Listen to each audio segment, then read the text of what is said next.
Assalamualaikum warahmatullahi wabarakatuh. Waalaikumsalam warahmatullahi wabarakatuh. Kami dari kelas 2 kelompok 2 ingin menjelaskan tentang poster yang telah kita buat pada pekan lalu. Perkenalkan, nama saya Nikita Ramheriani. Saya Rizky Putra Prasetya. Saya Alvina Nurkadi Kamara. Saya Eva Satika. Dan saya Darma Ramadan Putra. Oke, yang pertama-tama saya akan menjelaskan tentang latar belakang pembuatan poster. Yang pertama, untuk mengedukasi masyarakat akan makanan yang baik untuk dikonsumsi. Yang kedua, untuk menyadarkan masyarakat akan pentingnya gizi seimbang untuk kebutuhan sehari-hari. Dan yang paling terakhir yaitu untuk mengingatkan kebiasaan yang baik untuk memenuhi gizi seimbang. Selanjutnya akan dijelaskan oleh Rizky. Yang pertama, memulai dengan berdiskusi. Proses kerja kelompok yang pertama, memulai diskusi untuk menentukan tema poster yang akan digunakan. Setelah itu, kami memilah dan memilih tema poster yang akan disampaikan. Yang ketiga, kami membagi tugas dan bekerja. Aku pusing, cowok. Kami membagi tugas dan bekerja. Proses kerja kelompok. Yang pertama, kami memulai dengan memilih poster yang akan disampaikan. Yang kedua, setelah itu kami memilah poster. Gak usah apa-apa. Proses kerja kelompok. Kami mulai dengan berdiskusi untuk menentukan tema poster yang akan disampaikan. Kedua, setelah itu kami memilah dan memilih serta pesan yang sesuai dengan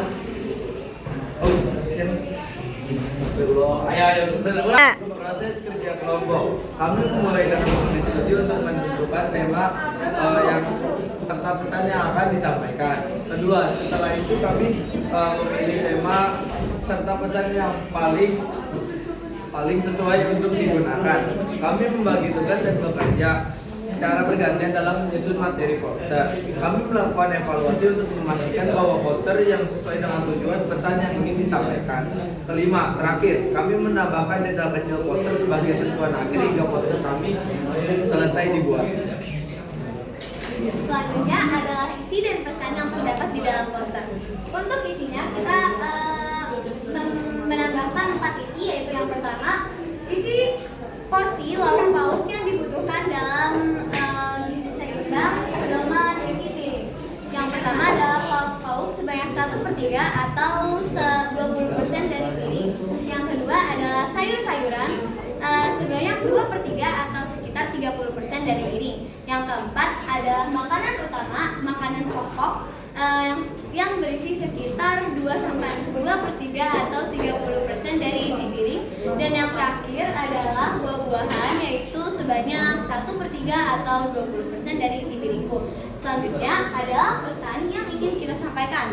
Nah teman-teman, makanan yang bergizi itu juga itu sangat penting, namun harus disertai dengan beberapa kebiasaan agar lebih maksimal. Yang pertama adalah kebiasaan mencuci sayur dan buah hingga bersih. Yang kedua adalah menghindari garam, gula, lemak, dan minyak yang berlebih. Dan yang ketiga adalah lauk dimasak hingga matang, sehingga bakteri-bakteri yang terdapat di makanan-makanan mentah akan hilang. Dan yang terakhir adalah minum air yang cukup, yaitu sebanyak 2 liter setiap hari. Selanjutnya akan dijelaskan tentang tantangan yang kita hadapi selama kerja kelompok oleh Eva. Nah, tantangan yang kita hadapi yang pertama itu perbedaan pendapat saat penentuan tema dan isi pesan poster. Karena setiap anggota memiliki idenya masing-masing. Yang kedua, pembagian tugas yang belum merata sejak awal, sehingga ada beberapa anggota kelompok yang tidak membantu proses pengerjaan. Dan yang terakhir ada keterbatasan waktu, terutama saat proses revisi dan penyusunan detail poster. Selanjutnya dibacakan oleh Dava.